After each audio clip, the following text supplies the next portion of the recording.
Mahal, pasensya na ha. Baka mainit lang ulo ni Mama. Mahal, naiintindihan ko naman eh. Kahit ako, kung galing sa kulungan yung kakilala o kapamilya ko, di ba rin maging reaction kasi iba yung tingin nila sa mga taong napreso eh. Tsaka, parang di na rin ako nagtataka kung ganun yung tingin niya sa akin. Wala namang kasing, wala na akong aasahan sa batas natin para sa hustisya. Pa ba? Nakalaya ka nga eh. Okay.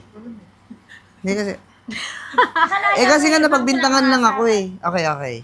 Okay, sige. 1, 2. Tsaka, baguhin ko na lang. Okay, 1, 2. Ang mahalaga naman, nakalaya na ako kahit na pinagbayaran ko yung mga bagay na hindi ko namang ginawa. Kaya mo mahal, gagawa ko ng paraan para makahanap ako agad ng trabaho. AI ka na.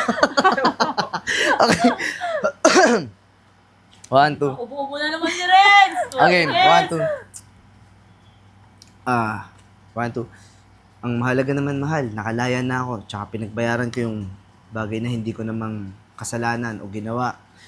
Tsaka gagawa ko ng paraan para hindi na tayo magkawalay pa. Tsaka gagawa ko ng trabaho. Tsaka okay, 1, 2, 3. 1, 2. Tsaka maghahanap ako agad talaga ng trabaho para hindi ako maging pabigat dito. Alam mo, may tiwala naman ako sa'yo. Ayun na nga. Nabayaran mo yung kasalanan na hindi naman ikaw dapat, di ba? Kaya, huwag ka mag-alala.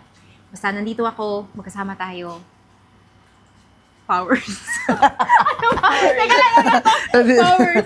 Tara na, again. Okay. Basta nandito ka. Okay. Basta magkasama tayong dalawa, walang bibitaw. Okay? Tara na, pasok na tayo para makapagpahinga ka.